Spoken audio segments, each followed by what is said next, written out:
Well, good afternoon. I'm going to go ahead and kick us off with a couple of housekeeping items as a few people may still be joining us. I'm Kenna Haycox, OSBA Senior Policy Consultant, and with me today is Kyle Lathwell, who is our other policy consultant here at OSBA. Appreciate you taking your time out of your day to join us today to go over a few best practices for policy management and development, as well as learn a little bit more about how you can make sure that your district needs for policy are best being met and how OSBA can help you with that. And so what we're going to do is we are going to walk through today some of those best practices, provide an opportunity for you to ask questions as we go along the way, and then demo also our new online policy offering that we have available to districts. If you have questions throughout the day, please do enter those in the chat box. And then we will have the ability, if it's something that would be easier for you to talk through with us, we have the ability to unmute you. So just let us know if you need us to do that as well. We will take those questions as they come in. So we'll try to address those during the presentation at the appropriate times. This session is being recorded, so it will be available for later viewing as well. And we'll be posting this later as well. So with that being said, I'm going to go ahead and jump in here to be respectful of your time. So the first thing I really want to talk about is policy development can be maybe sometimes overwhelming for districts, right? So one of the things that we try to do is really make it easy for districts to understand how can I effectively manage policy. So your board policies are what guides the direction of the district. And they're a critical part of your district operations. They are a way for the board to define and align administrative responsibilities, to set expectations, and really is how the board is to govern the operations of the district. And then from the administrator side, it's important for administrators to understand what policy is and understand how to effectively implement it within the district. And so we broke it down into 4 key areas for best practices. Those are policy you should review, evaluate, communicate, and implement. So those 4 steps are really critical for you to effectively govern through policy development.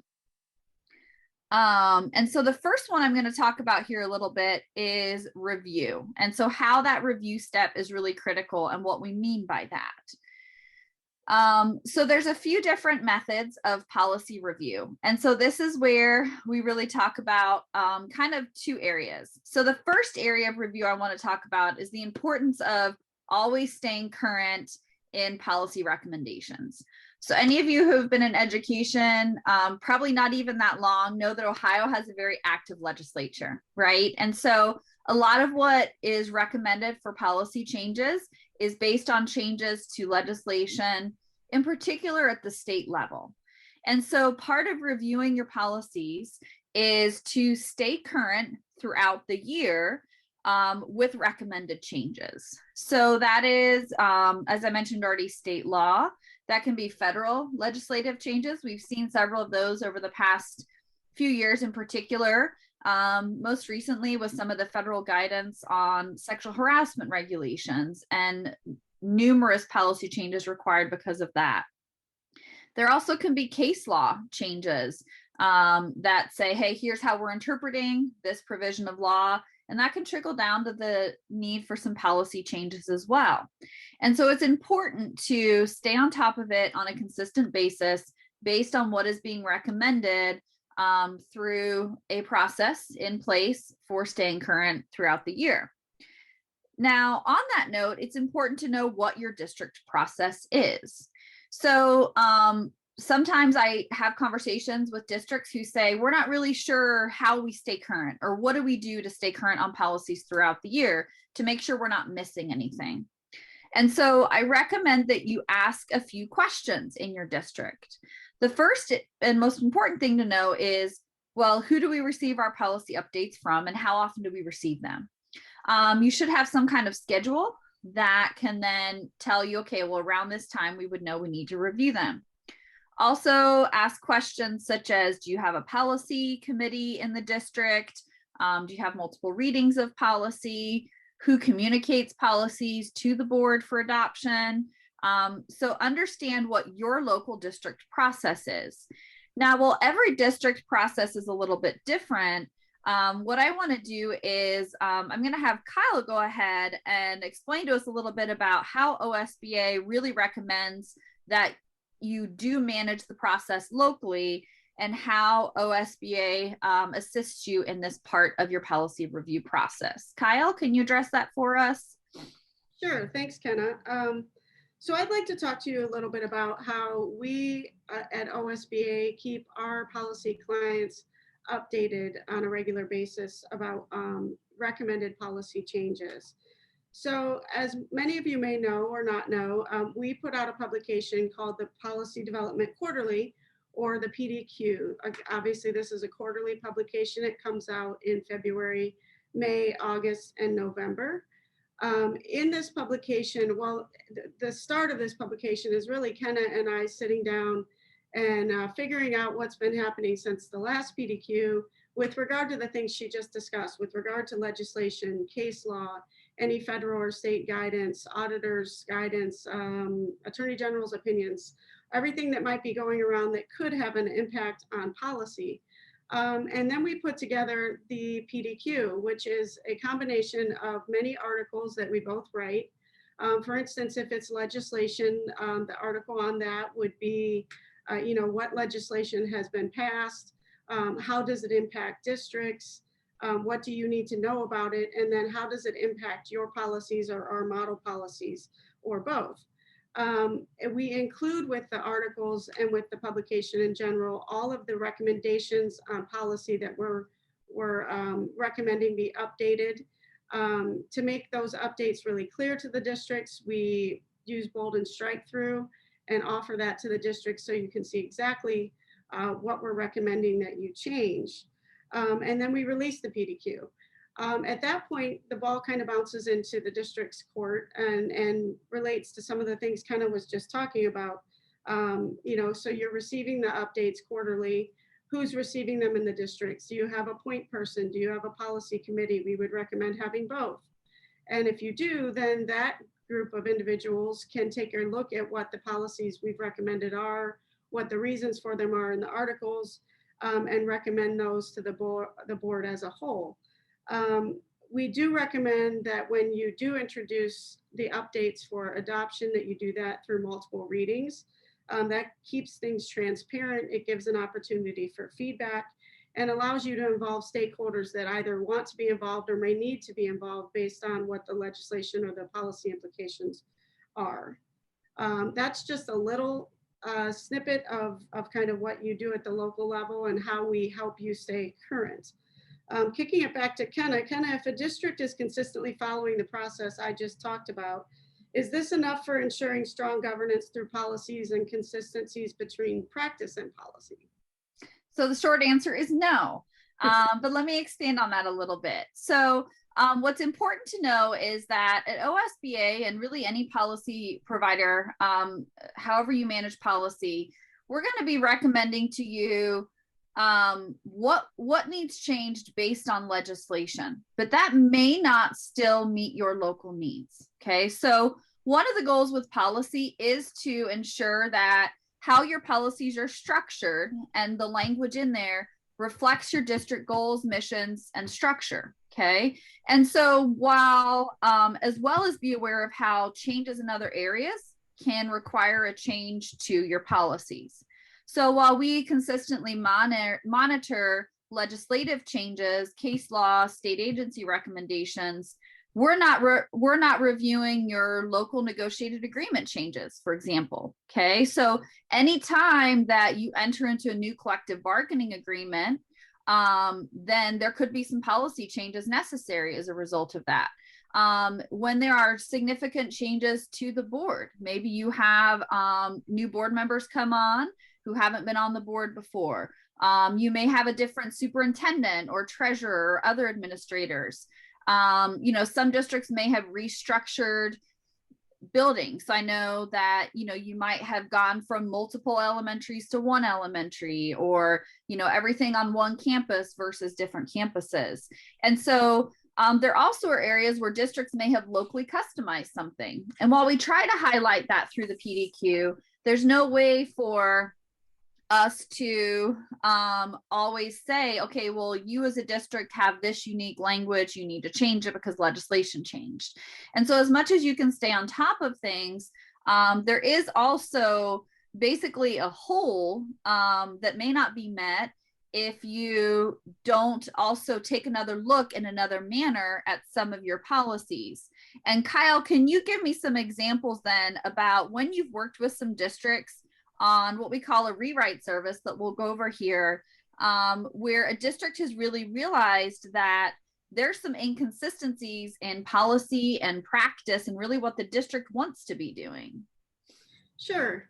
So one of the things when we do a rewrite, for those of you who have been through it, you might be familiar with the process, but we go through with you page by page, policy by policy, what you have in your manual.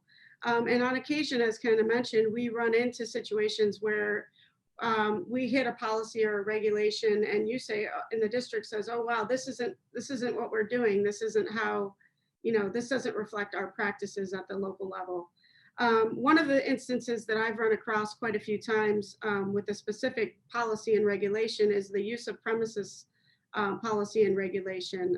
The regulation for that can be very specific and customized to the district, of course, because they make a lot of those decisions for themselves and it's not as much dictated by specific legislation. And I've run into situations where we've gotten to that part and they've said, oh, wow, this is not the form we use. This is not the qualifications or the things that we ask of folks that are trying to use the premises. Sometimes there's more detail in there than they ever recall putting in. And that detail has changed, for instance, a fee structure of some sort. And so sometimes even these policies have been set by previous administrations and not being familiar completely with the manual, you don't even know you have this stuff in there. So that's an example of when I've seen something that's just completely inconsistent with practice. Kenna, do you have any other examples of this kind of inconsistency between policy and practice? Yeah, and that really ties, I do, and those examples really tie to the second point here, which is the importance of evaluating your policies. Evaluating your policies to determine if they still meet your needs. And so one of the things that I've had come up is looking at areas in regards to fees or withholding things for fees for students. Okay, now looking at this from a student achievement focus. So I may be working with a district to go through policies, and we get to policies that talk about the option to withhold grades and credits for students with unpaid fees or fines.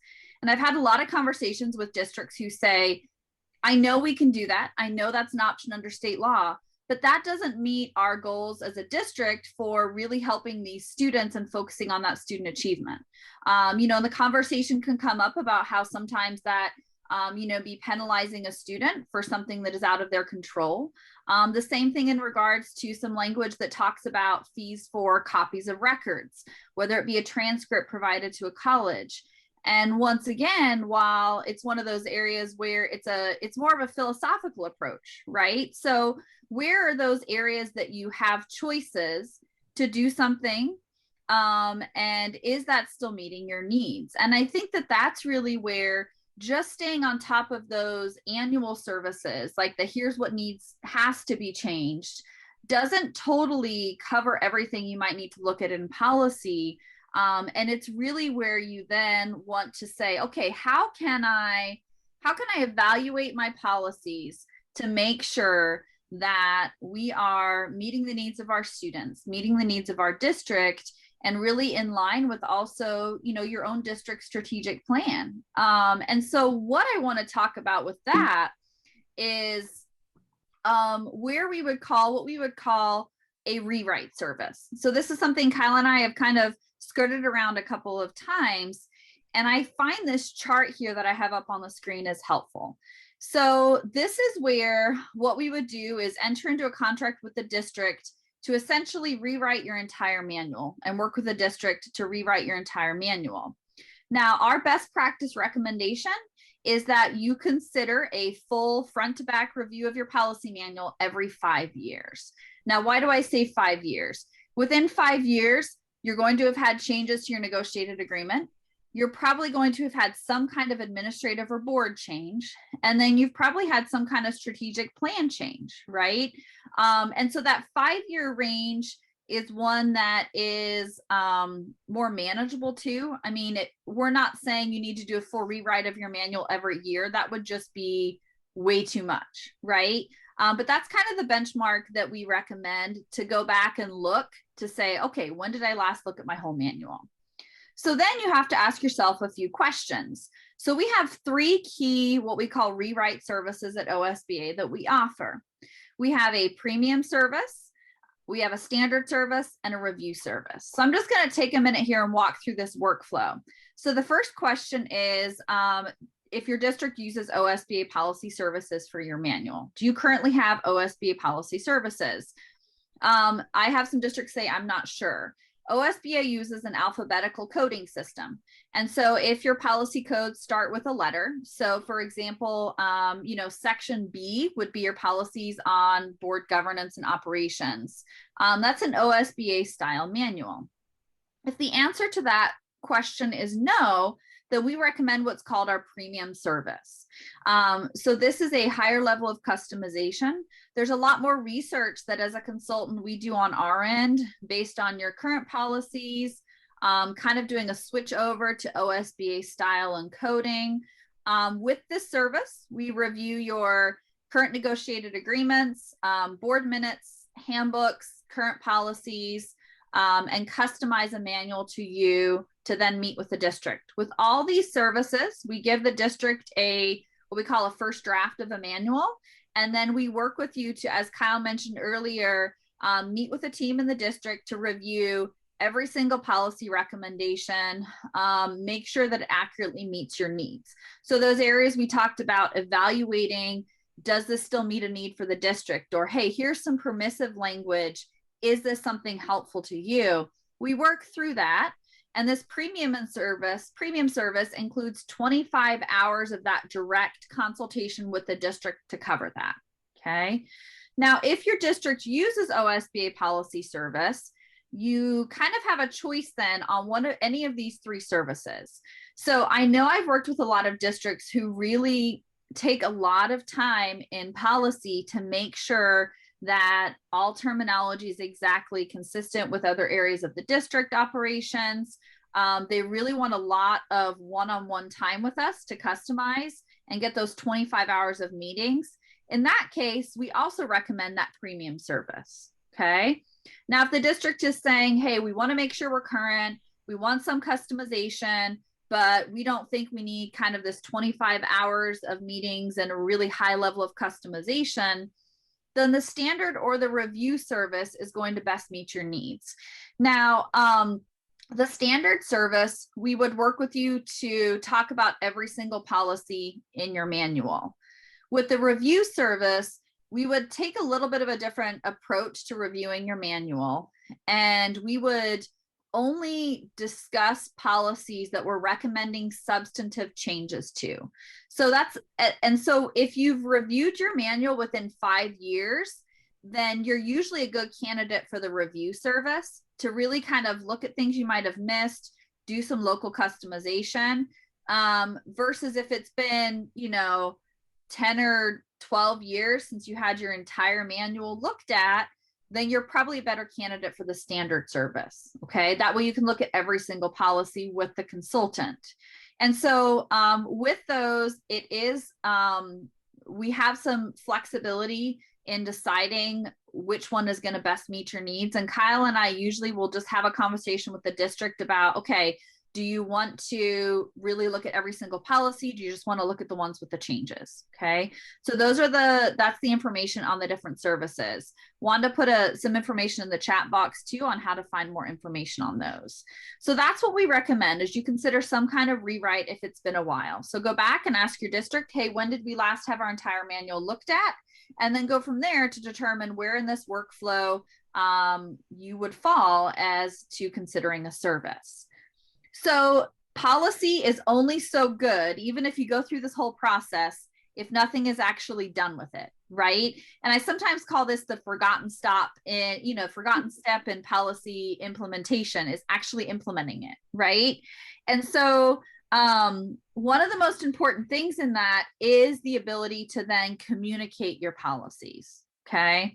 And so what I'm going to do here, for sake of time, is I'm going to go ahead and pull up what I want to talk about as far as what OSBA offers you for most effectively communicating your policies in the district. And as I'm pulling this up, Kyle, is there anything in communication or implementation of policies that you want to go over while I'm pulling this up here? I would just say that communication is key. In order to implement effectively, people need to know what you're expecting and what you've put in place. So it's important that all of your stakeholders, that whether it be your administration, your students, your staff, your community, that everybody knows what you're trying to communicate. And I think to that end, one of the best ways to go about that, and something that we offer here at OSBA, is our online services, which Kenna's going to talk about now. Yeah, thanks.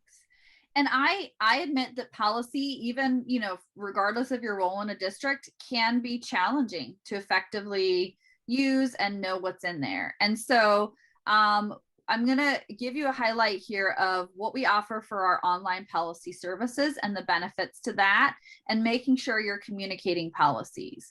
So I live and breathe policy and policy codes. Okay. I see license plates and I say, oh, that's the policy code for this. Not everybody knows that, right? But people should know how to find the information they need.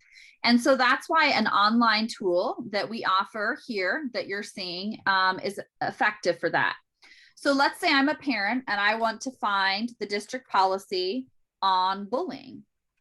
Well, all I can do is I can go and I can search here, and it gives me different places where that shows up.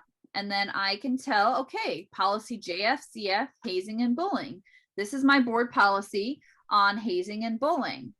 It makes it much more user-friendly then for people to go and say, okay, this is the information I need. Here's what the board is doing on hazing and bullying. And I'm just going to adjust, sorry. And this is how I can then find out how the district manages it. One of the other benefits to having your policies online is if I am looking for more information then, regardless of my role, I can find out why this policy is how it is. So I can then go to the applicable legal references. And in this case, this says exactly what your hazing and bullying policy is required to do. So that education is important for administrators and for parents. I also can look here to see in some cases if there is another policy that is impacted by one policy.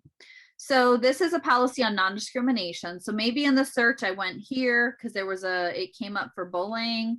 And then I scroll down here and I see what's called cross-references. Well, these are other policies in a district manual that may have a direct impact or be tied to another one. So I'm in non-discrimination. And when I click on this, it's going to then take me to that hazing and bullying policy. So I can get a little bit more information on that topic. Okay. The added benefit to that too is it makes it easier to avoid inconsistencies across the manual. That's another thing we identify when we do a rewrite service, is make sure that we get rid of maybe any inconsistencies across the manual in practice in the district. One of the things that also is critical is making sure that you're making it easy for people to know a specific policy. So going back to the fact that not every parent's going to know JFCF is the code for hazing and bullying, with having your policies online, you can easily direct people directly to that policy. If I have any treasurers here, you can also do with this with the auditors. So with hazing and bullying, you're required to give notice of this policy in several ways. You have the ability to use this share link, and I'm going to copy it here. I'm going to use this copy URL to clipboard. And so what's going to happen now is that if I then go, and if somebody has that URL and they just paste it in, it's going to take them directly to that policy in your manual, okay? Rather than them having to go to just your policies. I'm let me close out my search here, sorry, just your policy site and have to kind of, go down to the applicable policy they're looking for. So it makes it much easier.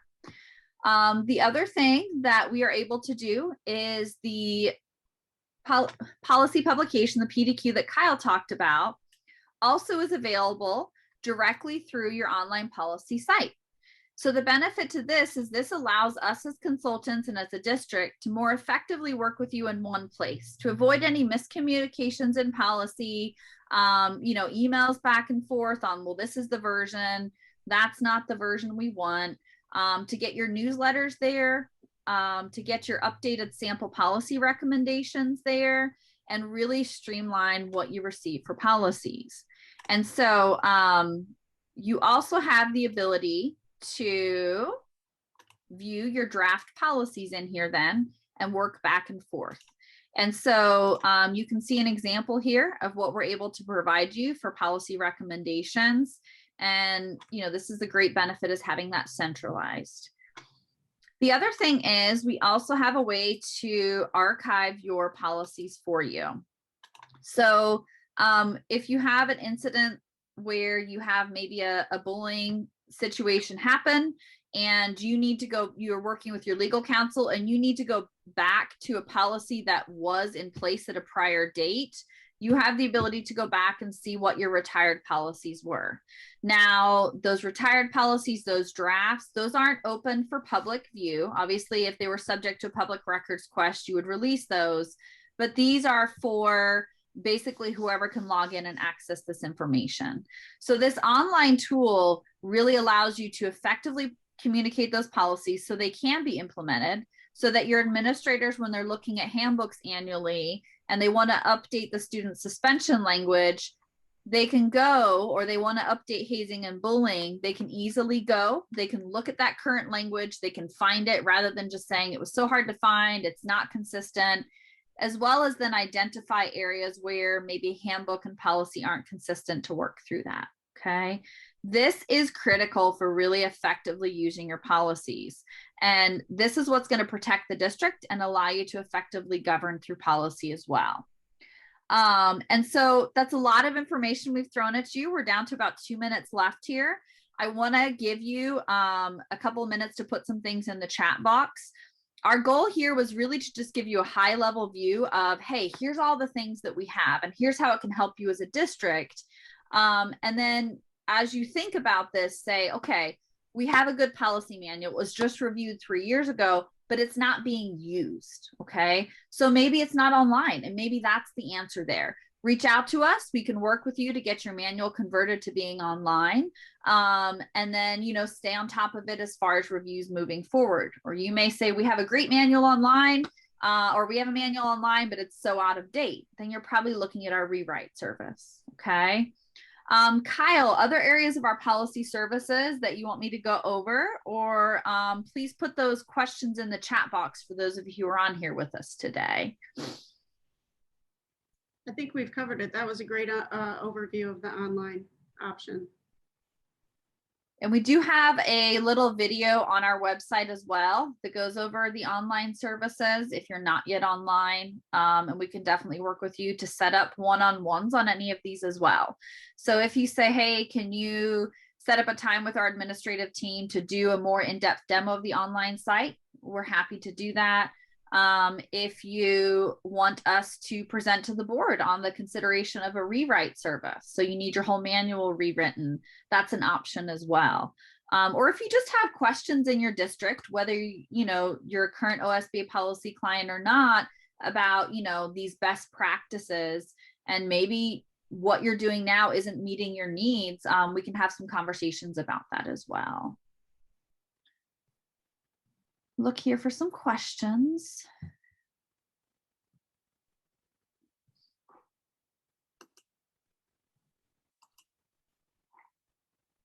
Oh, okay. So one of the questions is the costs. So I did not mention that. I apologize, I missed that question. So for the online policy services, that's the easiest. So that online policy service is $1,500 annually. That includes the hosting, that includes the policy recommendations from us, as well as us updating your site for you when the board when you notify us of policies adopted by the board. And so one thing to know as well is that you will notice, I don't know if you noticed, but we contract with a provider called Board Docs for hosting our policy information, our policy sites. If your district also has a contract to use what's called the meeting side or governance side of Board Docs, your annual policy cost decreases to $1,000 because our expenses are lower. The first year that you convert your manual to online, it's an additional $1,000 that first year for the conversion fee. Okay.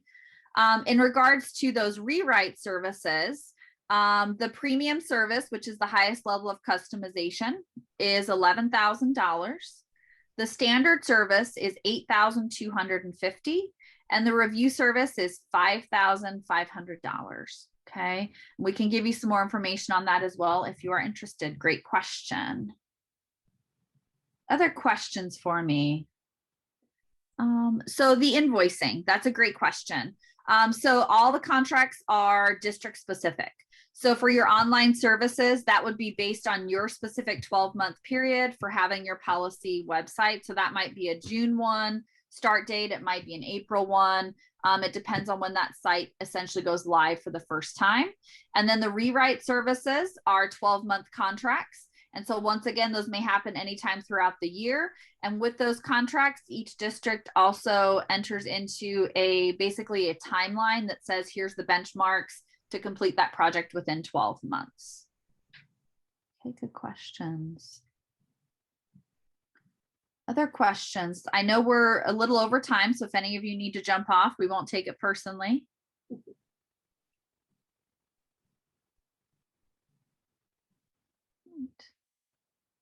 Well, I really appreciate everybody's time. Hopefully you learned something new today, and we look forward to hearing from you. We'll stay on for a couple minutes if anybody does have questions, but thank you again, and I hope that everybody has a great afternoon.